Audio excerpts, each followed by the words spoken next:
Hola,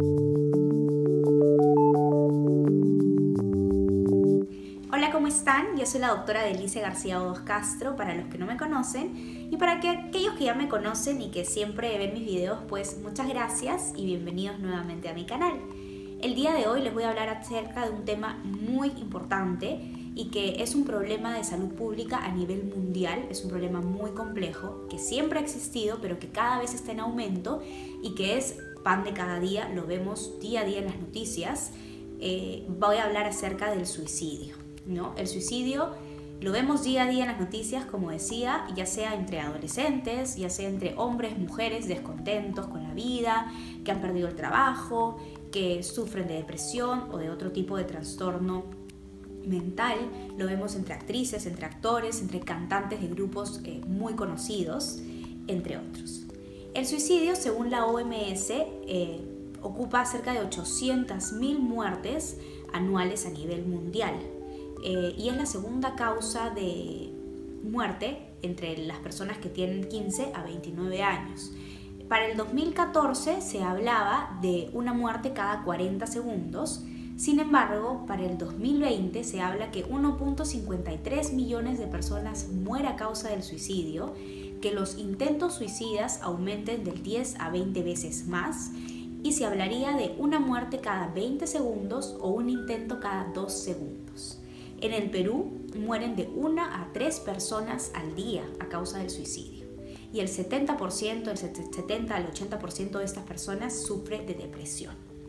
El día de hoy también les voy a hablar acerca de unos términos que me gustaría explicarles antes de explicarles acerca de los factores de riesgo o las razones del suicidio, y también hablarles de los posibles métodos de intervención, de tratamiento, entre otros. Vamos a explicar acerca de unos términos que, si bien nos pueden resultar muy parecidos y que muchas veces los confundimos, son diferentes y que es importante mencionarlos. Les voy a hablar acerca de las ideas suicidas, la conducta suicida, el suicidio propiamente dicho, entre otros. La ideación suicida o la presencia de ideas suicidas activas son la presencia de pensamientos o ideas de querer quitarse la vida, incluyendo el método de cómo hacerlo, es decir, teniendo un plan y también teniendo la intención de realizarlo.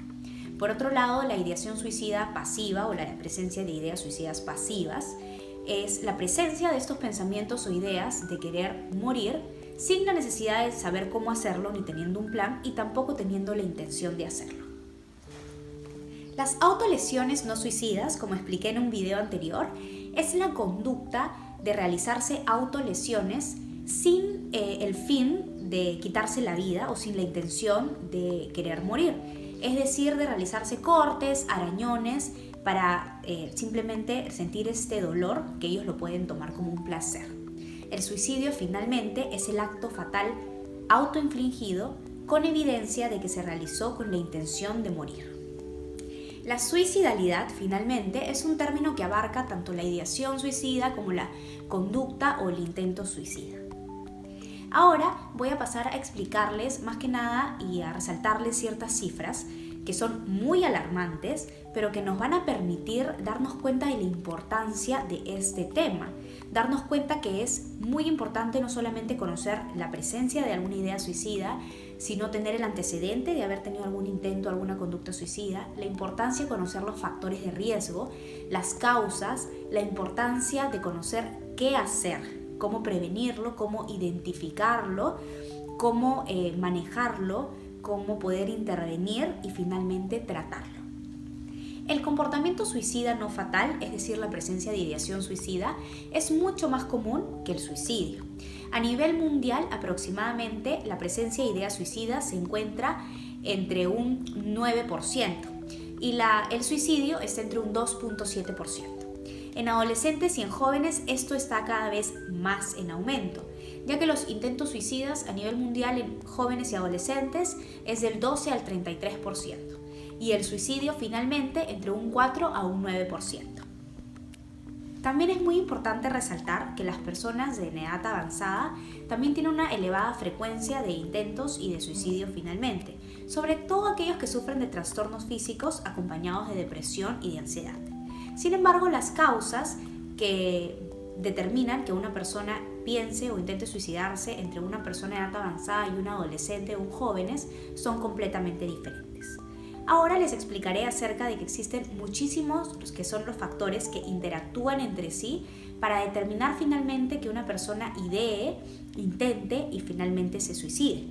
Estos factores pueden ser tanto predisponentes como precipitantes al suicidio, y entre ellos pueden estar el sexo, la edad, la cultura, la distribución geográfica, los antecedentes personales y los antecedentes familiares, entre otros.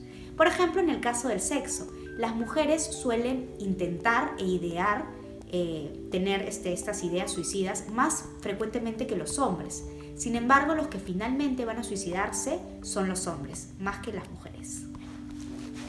Dentro de los factores predisponentes, que son aquellos que van a aumentar la vulnerabilidad de una persona a suicidarse, están los antecedentes familiares, la carga genética, la heredabilidad, los antecedentes de haber sufrido algún evento traumático durante la niñez, como de abuso sexual, el maltrato infantil, ya sea físico, psicológico o sexual, el antecedente de haber sufrido bullying, entre otros.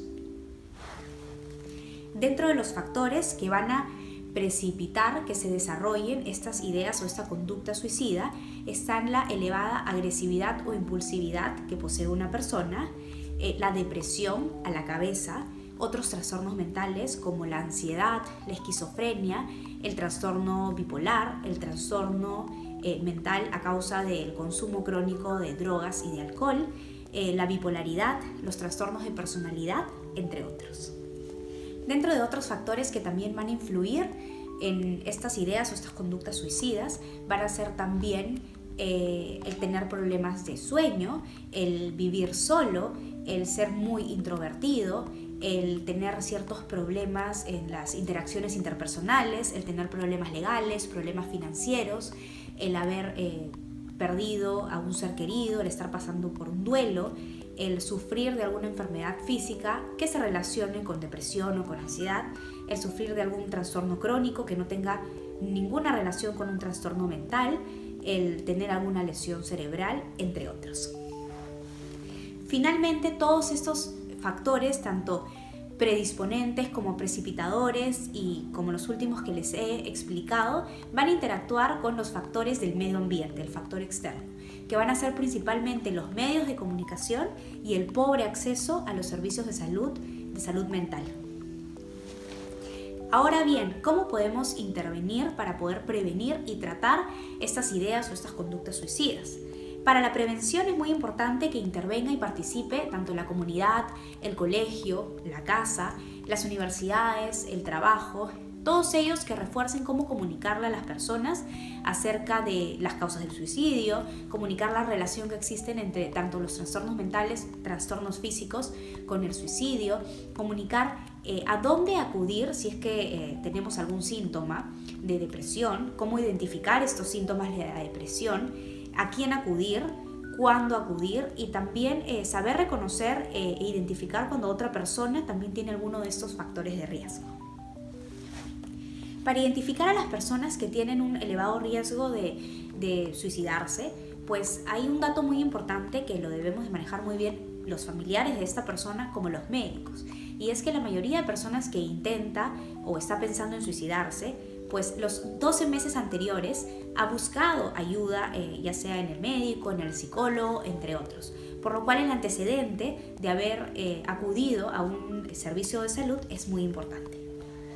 Es muy importante resaltar que los jóvenes y los adolescentes no buscan muy frecuentemente ayuda, como sí lo pueden hacer los adultos. Es una oportunidad muy grande la que tenemos nosotros los médicos o cualquier otro personal de salud de identificar a las personas que están contemplando el suicidarse antes de hacerlo. Por otro lado, el tratamiento de estas personas que tienen ideas o han tenido una conducta suicida, pues es tanto farmacológico como psicoterapéutico a cargo de un médico psiquiatra y de un psicólogo en conjunto también, y finalmente ellos decidirán si se deberá derivar a otro especialista, como podría ser el caso de un departamento de emergencias, sobre todo cuando hay un riesgo inminente en la vida de la persona.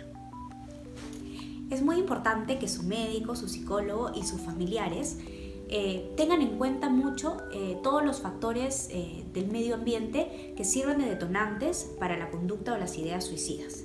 También es muy importante que las personas que sufren de algún trastorno mental de fondo pues tengan un tratamiento tanto farmacológico como psicoterapéutico, como en el caso de la depresión. Los familiares de las personas que tengan estas conductas o estas ideas suicidas debemos estar muy atentos a la conducta quizá extraña de nuestros familiares para saber cuándo comunicárselo a su médico o llevarlo a la emergencia de ser necesario. Recordemos y hay que resaltar que es muy importante el seguimiento y el control regular del paciente que ha tenido ideas suicidas o conductas suicidas anteriormente para poder prevenir futuras conductas suicidas.